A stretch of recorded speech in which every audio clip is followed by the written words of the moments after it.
Hello, good afternoon and welcome to today's vlog for Monday the 8th of June. Hope everybody is well, had a good weekend. A couple of things I want to talk about before we get on today's work.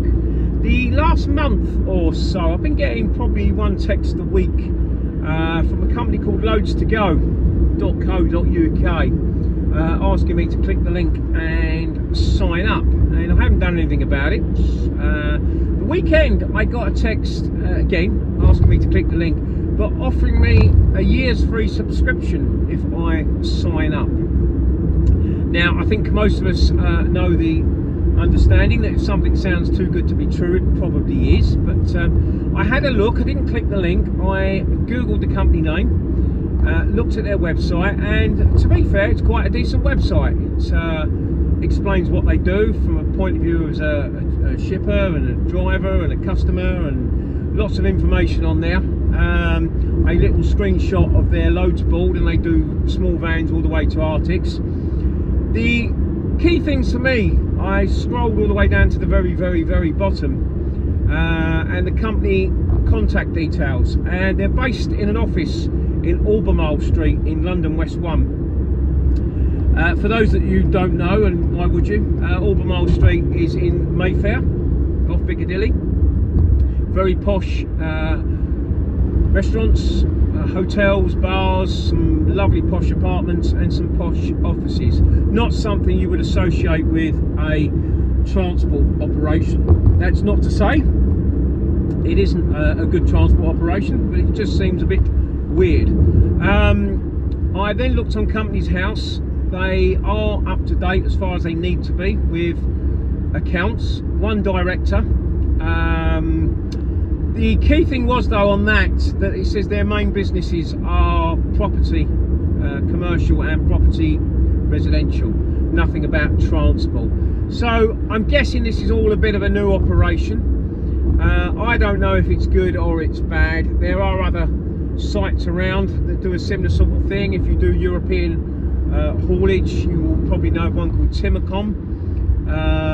They're fine. I've heard people say good things about them. LKW Walters, the big German transport company, freight forwarder, they've got their own app that you can join and get loads all around Europe. And going back to the 80s, when we had trailers in Austria, we found it very difficult to get loads out of there, but LKW's always sorted us out. The rates weren't great, but they always paid on time. So yeah, there's some good ones about. If you know anything about this one, any dealings, let us know and I'll put it out to the wider world. The second thing, I've been reading some trade stuff online. Yes, I do need to get a life, but the football season's finished.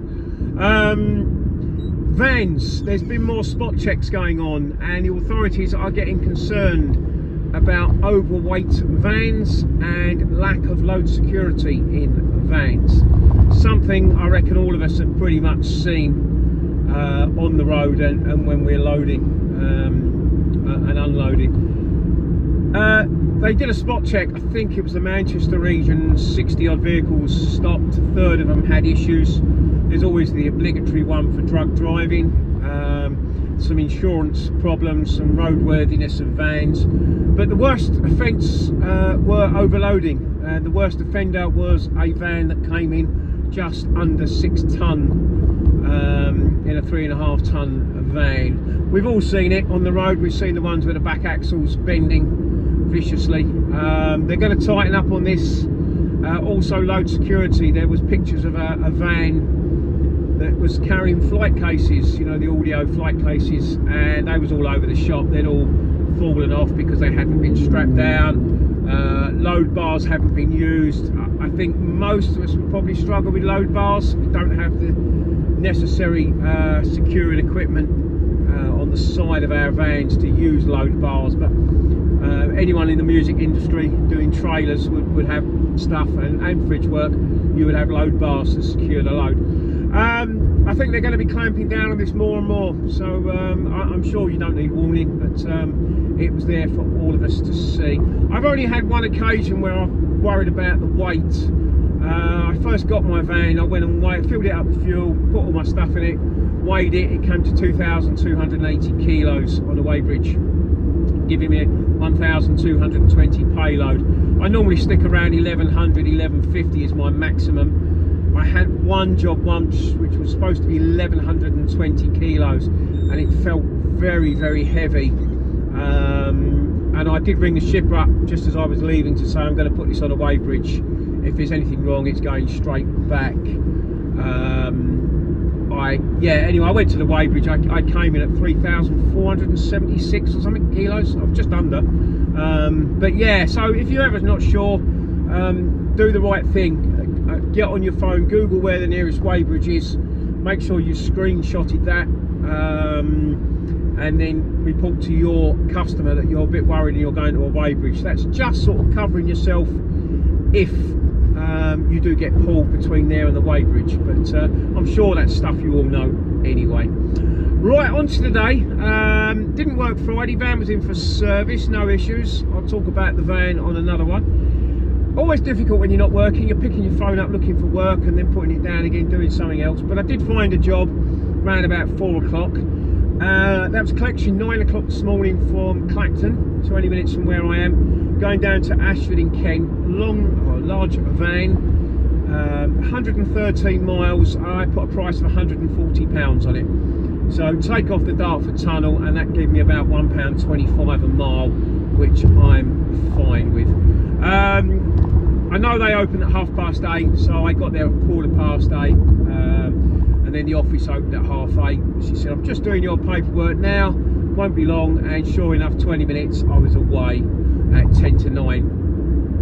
Should have been there for about 5:11, but the M25 was horrendous in Essex today. Problems going anti-clockwise, and we had problems going clockwise. There'd been an oil spillage, fuel spillage just the other side of the bridge, and the signs were coming up 1 hour delay. I think it delayed us about 45 minutes. So consequently didn't get there till about 10 to 12, but we got off site by 12. No issues there at all. I had my lunch, looking for work. I still had the location problem, but I think we have solved it. I had a phone call on Friday from the CX. They were tracking my phone, but unfortunately was stuck in Brighton all day because I wasn't working, so they thought there was an issue there, but we've sorted that one out. They've been tracking me today and they think they've solved it. They think they found a glitch somewhere in the settings, so we're going to keep an eye on that. But I did find a job 30 minutes away from Aylesford, which is just before Maidstone, depending on which way you're coming, and that's going up to Witham in Essex. That is 58 miles, large van, and I put a price of £70 on it. I would have liked another £10 or so, but it's a perfect job for me. It's probably the second biggest shipper I work for, and it's going to a transport company that I've been 1,000 times, which is just off the A12 where I'm coming now. It will be nice and straightforward. Just pop into the office there, give them their reference number, and they send me round to the right bay, and the goods are going onwards to Europe. I'll get that off. We're now at what are we, 3:25, so I'll be there about 10 minutes. I don't suppose I'm going to get another job today. I'll certainly have a look. There's one of my competitors, local competitors in front of me, CES, good company. I don't think I'm going to get another job today. I'll obviously look and see if there's anything about, but if not, I'll plod myself home. Be home comfortably for 5 o'clock and find myself another job for tomorrow. It's been a decent day, 140 and 70, 210. Not too worried about the Dartford tunnel charges. They're an irrelevant expense really, to be honest, at the end of the day.